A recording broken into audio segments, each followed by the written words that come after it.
அவரது ஆட்சி அதிகாரம் முடிவுக்கு வருகிறது. அவனது ஆட்சி அதிகாரம் முடிவு வருகிறது. தமிழக முதலமைச்சர் பதவி முக முடிவுக்கு வருகிறது. நிர்ணயிக்கப்பட்ட நாட்களுக்கு முன்பாகவே முடிவு வரும்.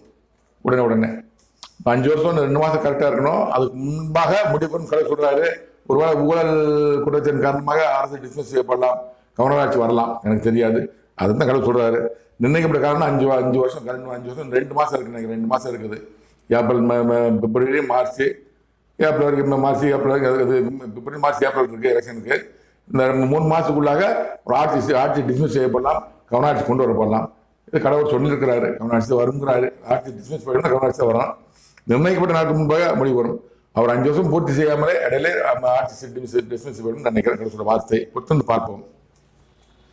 ஆட்சி முடிவுக்கு வருவதற்கு முன்பாகவே, அதற்கு முன்பாகவே அவனது குமாரனின் மரணம், அவர் ஆட்சி முடிவதற்கு முன்பாகவே